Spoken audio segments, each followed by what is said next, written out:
الحمد لله نحمده ونستعينه ونستغفره ونؤمن به ونتوكل عليه ونعوذ بالله من شرور أنفسنا ومن سيئات أعمالنا من يهد الله ومن يضلل الله فمن يهد الله فلا هادي له ونشهد أن لا إله إلا الله وحده لا شريك له ونشهد أن سيدنا وسندنا ومولانا محمدا عبده ورسوله صلى الله عليه وعلى آله وأصحابه وبارك وسلم تسليما كثيرا كثيرا أما بعد فأعوذ بالله من الشيطان الرجيم بسم الله الرحمن الرحيم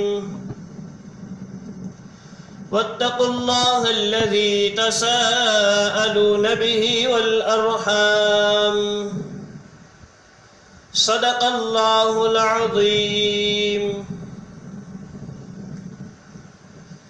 محترم میرے دینی و ایمانی بھائیو،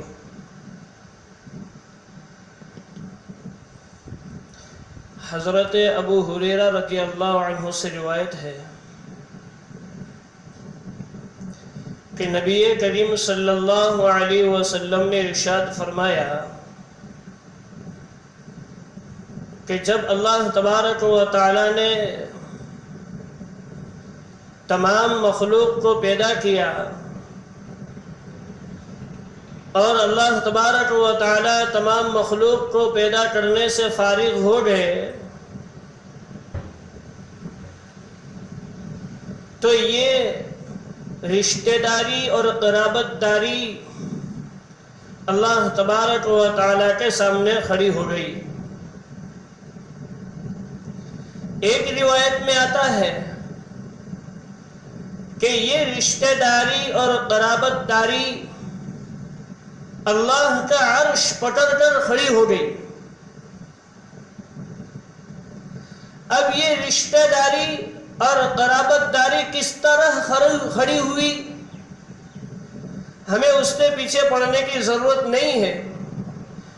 کس طرح کھڑی ہوئی اس کی کیفیت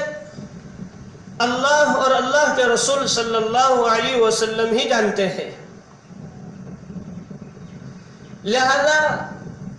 جب اللہ تبارک و تعالی مخلوق کو پیدا کرنے سے فارغ ہو گئے تو یہ رشتہ داری اللہ تبارک و تعالی کے سامنے کھڑی ہو گئی اور یہ رشتہ داری اللہ تبارک و تعالی کے سامنے کھڑے ہو کر کہہ رہی تھی کہ اللہ،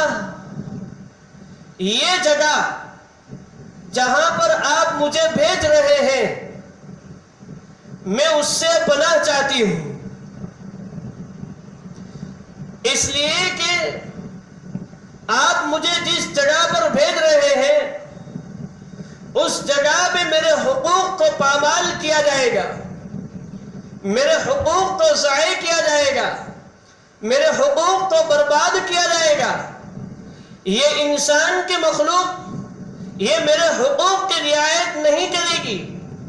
میرے حقوق کو پامال کریں گے، برباد کریں گے، ضائع کریں گے، میرا خیال نہیں رکھیں گے. تو اس وقت اللہ تبارک و تعالی نے رشتہ داری سے مخاطب ہو کر فرمایا کہ یہ رشتہ داری، یہ قرابت دار، کیا تو اس بات پر راضی نہیں ہے کہ جو شخص تیرے حقوق کو پامال کرے گا، جو شخص تیرے حقوق کو ضائع کرے گا تو میں اس کو سزا دوں گا اور میں بھی اس کا خیال نہیں رکھوں گا. تو رشتہ داری نے فوراً جواب دیا کہ اللہ، میں اس پر راضی ہوں. تو اس وقت اللہ تبارک و تعالی نے فرمایا کہ میں اعلان کرتا ہوں کہ جو شخص رشتہ داری کا خیال رکھے گا، رشتہ داری کے آپس کے حقوق کو ضائع نہیں کرے گا، رشتہ داری کے آپس کے حقوق کو پامال نہیں کرے گا، رشتہ داری کے آپس میں حقوق کو صحیح طور پر ادا کرے گا، رشتہ داری کے حقوق کا آپس میں صحیح طور پر خیال رکھے گا، تو اللہ تبارک و تعالیٰ نے اعلان فرمایا کہ میں بھی اس کا خیال رکھوں گا، میں بھی اس کے حقوق کی رعایت کروں گا اور میں بھی اس کی پوری پوری رعایت کروں گا۔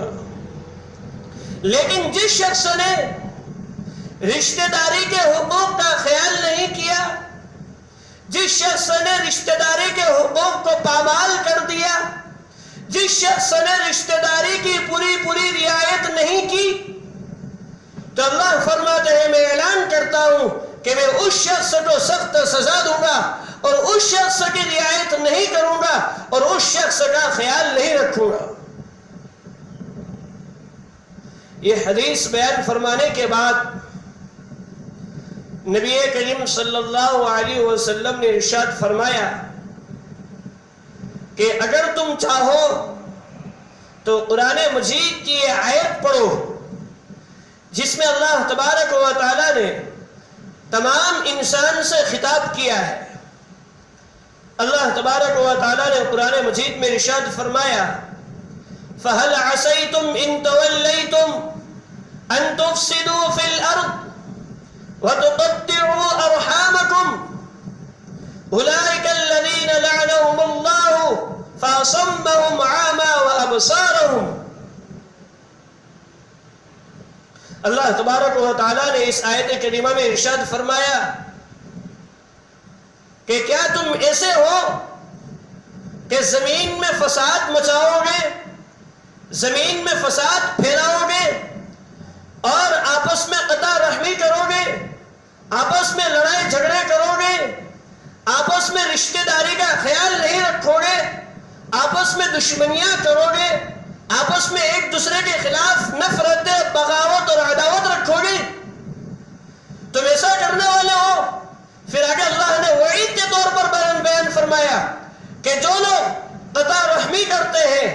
آپس میں رشتہ داری کا خیال نہیں کرتے ہیں، آپس میں دشمنیاں کرتے ہیں، آپس میں لڑائی جھگڑے کرتے ہیں، آپس میں عداوت نفرتیں رکھتے ہیں، اللہ فرماتے ہیں اولئک الذین لعنہم اللہ، یہی وہ لوگ ہیں کہ جن پر اللہ تبارک و تعالیٰ نے لعنت برسائی ہے، یہی وہ لوگ ہیں جن پر اللہ تبارک و تعالیٰ کی فٹکار ہے، یہی وہ لوگ ہیں جو اللہ تبارک و تعالیٰ کی رحمت سے دور ہیں، پھر اللہ نے ان کو بہرا کر دیا، اللہ نے ان کو اندھا کر دیا۔ یہ اللہ تبارک و تعالیٰ نے آپس میں دشمنیاں کرنے پر، آپس میں رشتہ داری کا خیال نہ رکھنے پر، آپس میں ایک دوسرے کے خلاف بغاوت، عداوت اور نفرت رکھنے پر یہ سخت وعید فرمائی ہے۔ اور کتنی سخت وعید ہے کہ خود اللہ تبارک و تعالیٰ کہہ رہے ہیں کہ اولئک الذین لعنہم اللہ، یہی وہ لوگ ہیں کہ جن پر اللہ کی لعنت ہو، جو اللہ کی رحمت سے دور ہو، اللہ کی فٹکار ہو۔ یہ کتنی سخت وعید ہے۔ لہذا ہمیں چاہیے کہ اس وعید سے بچنے کے لیے اللہ تبارک و تعالیٰ نے یہ جو وعید بیان فرمائی ہے اس سے دور رہنے کے لیے آپس میں ہم رشتہ داری کا خیال رکھیں، آپس میں ہم مل جل کر رہیں، آپس میں ہم محبت کے ساتھ رہیں، آپس میں ہم اتحاد اور اتفاق کے ساتھ رہیں، کسی کے ساتھ ہماری کوئی دشمنی نہ ہو، کسی کے ساتھ ہماری کوئی لڑائی جھگڑا نہ ہو، کسی کے خلاف ہمارے دل میں نفرت، عداوت، بغض نہ ہو۔ لہذا قرآن مجید میں اللہ تبارک و تعالیٰ نے بار بار رشتہ داری کے حقوق کا خیال رکھنے کا حکم دیا ہے اور بار بار آپس میں محبت، مودت، اتفاق اور اتحاد کے ساتھ رہنے کا اللہ تبارک و تعالیٰ نے حکم دیا ہے۔ لہذا خطبہ نکاح کے موقع پر نبی کریم صلی اللہ علیہ وسلم یہ آیت تلاوت فرماتے تھے وَاتَّقُوا اللَّهَ الَّذِي تَسَاءَلُونَ بِهِ وَالْأَرْحَامَ، اس اللہ سے ڈرو جس کا واسطہ دے کر تم آپس میں ایک دوسرے کے حقوق کا سوال کرتے ہو اور رشتہ داری کے حقوق کو پامال کرنے سے ڈرو۔ اس آیت کریمہ میں اللہ تبارک و تعالیٰ نے دو حکم دیا ہے۔ پہلا حکم دیا ہے اس اللہ سے ڈرو جس کا واسطہ دے کر تم آپس میں ایک دوسرے کے حقوق کا سوال کرتے ہو۔ جب کوئی شخص کسی سے اپنا حق طلب کرتا ہے، اپنا حق مانگتا ہے، تو اللہ کا واسطہ دے کر مانگتا ہے اور کہتا ہے اللہ کے واسطے مجھے میرا حق ادا کر دو، اللہ کے واسطے مجھے میرا حق دے دو۔ تو اللہ نے فرمایا جس اللہ کا واسطہ لے کر تم آپس میں حقوق کا سوال کرتے ہو اس اللہ سے ڈرو۔ اور دوسرا حکم فرمایا والارحام، اور آپس میں رشتہ داری کے حقوق کو ضائع کرنے سے ڈرو۔ کہیں ہماری جانب سے کسی رشتہ دار کے حق تلفی نہ ہو جائے، ہماری جانب سے کسی رشتہ دار سے لڑائی اور جھگڑا نہ ہو جائے، ہماری جانب سے کسی رشتہ دار کے خلاف ہمارے دل میں نفرت، عداوت اور بغض پیدا نہ ہو جائے۔ یہ ہم جو شریعت کرتے ہیں کہ شریعت پر عمل کرنا چاہیے، شریعت پر عمل کرنا ضروری ہے، تو یہ حقوق کی ادائیگی کا دوسرا نام ہی شریعت ہے۔ پوری شریعت حقوق سے بڑی پڑی ہے۔ اللہ تبارک و تعالیٰ نے شریعت میں دو حقوق رکھے ہیں۔ جس شخص نے ان دو حقوق پر عمل کر لیا گویا کہ اس نے پوری شریعت پر عمل کر لیا۔ شریعت میں پہلا حق اللہ کا حق ادا کرنا ہے۔ جس شخص نے اللہ کا حق ادا کر دیا گویا کہ اس نے آدھی شریعت پر عمل کیا ہے۔ اور دوسرا حق بندوں کے حقوق کو ادا کرنا ہے، اور بندوں کے حقوق میں پھر مختلف لوگوں کے مختلف حقوق ہیں، الگ الگ لوگوں کے الگ الگ حقوق ہیں۔ ماں ہے، ماں کے الگ حقوق ہیں، باپ ہے، باپ کے الگ حقوق ہیں، بھائی بہن ہے، بھائی بہن کے الگ حقوق ہیں، شوہر ہے، شوہر کا الگ حق ہے، بیوی ہے، بیوی کا الگ حق ہے۔ آپس میں جتنے بھی رشتہ دار ہیں، چچا ہے، ماموں ہے، پڑوسی ہے، جتنے بھی آپس میں ہیں، تو مختلف لوگوں کے الگ الگ حقوق ہیں۔ لہذا کسی شخص نے اللہ کا حق ادا کر دیا لیکن بندوں کا حق ادا نہیں کیا تو اس شخص نے ادھوری شریعت پر عمل کیا، اس شخص نے آدھی شریعت پر عمل کیا۔ لیکن اللہ کے حق کے ساتھ آپس میں بندوں کے حقوق بھی ادا کرتا رہا۔ جس طرح نبی کریم صلی اللہ علیہ وسلم نے احادیث مبارکہ میں حقوق ادا کرنے کا حکم فرمایا ہے، آپس میں بندوں کا حق ادا کرتا رہا، اللہ کے حق کو ادا کرنے کے ساتھ ساتھ، تو گویا کہ اس نے مکمل شریعت پر عمل کر لیا۔ اس لیے ہمیں بھی چاہیے کہ اللہ کے حق کو ادا کرنے کے ساتھ ساتھ آپس میں ہم رشتہ داری کے حقوق کی بھی رعایت کرتے جائیں۔ اگر یوں دیکھا جائے تو پورے مسلمان، سارے ابن آدم، یہ آپس میں رشتہ دار ہیں۔ اور نبی کریم صلی اللہ علیہ وسلم نے حدیث مبارک میں اس کا تذکرہ بھی فرمایا ہے، اس لیے کہ ہمارے ایک ہی باپ ہے، حضرت آدم علیہ السلام، اور ہم تمام ان سے ہی پیدا ہوئے ہیں، لیکن بعد میں چل کر شاخیں نکلتی گئی،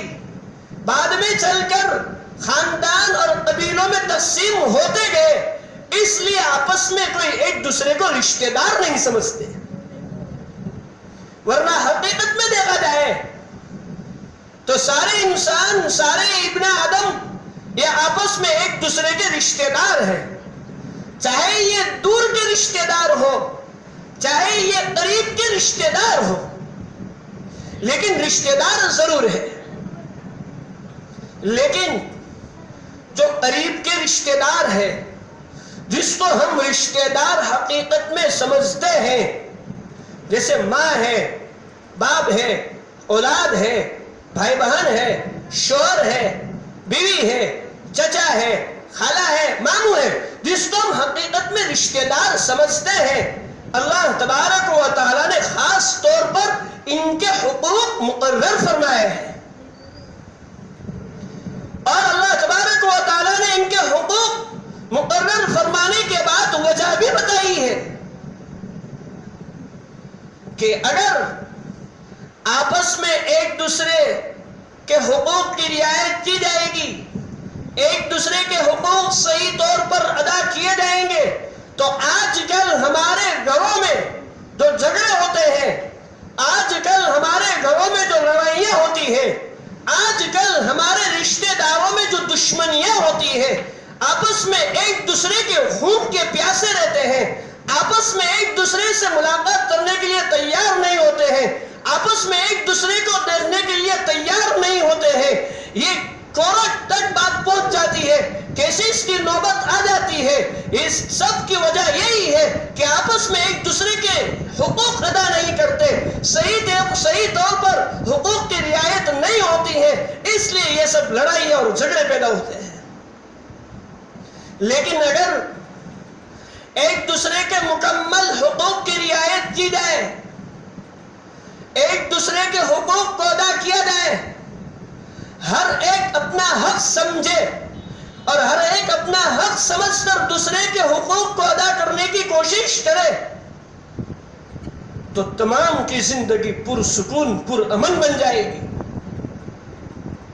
عافیت چین سکون کے ساتھ زندگی گزارنا آسان ہو جائے گا۔ اس لیے کہ خاندان یہ معاشرے کی بنیاد ہوتی ہے۔ جب خاندان آپس میں محبت سے رہتا ہے، خاندان میں آپس میں اتحاد اور اتفاق ہوتا ہے، تو پورے معاشرے میں اس کا اثر رہتا ہے۔ لیکن جیسے ہی آپس میں خاندان میں محبت نہیں ہے، آپس کے رشتہ داریوں میں محبت نہیں ہے، اتحاد اور اتفاق نہیں ہے، آپس میں خاندان متحد نہیں ہے، بلکہ لڑائی جھگڑے ہیں، دشمنیاں ہیں، تو پورے معاشرے میں اس کا فساد پھیلتا ہے اور پورا معاشرہ خراب اور برباد ہو جاتا ہے۔ ایسا نہیں کہ یہ نقصان صرف ہماری زندگی کے محدود رہتا ہے، صرف ہماری زندگی میں رہتا ہے، نہیں، بلکہ ہمارا یہ نقصان پورے معاشرے کو نقصان پہنچاتا ہے۔ اس لیے اللہ تبارک و تعالیٰ نے اور نبی کریم صلی اللہ علیہ وسلم نے خاص طور پر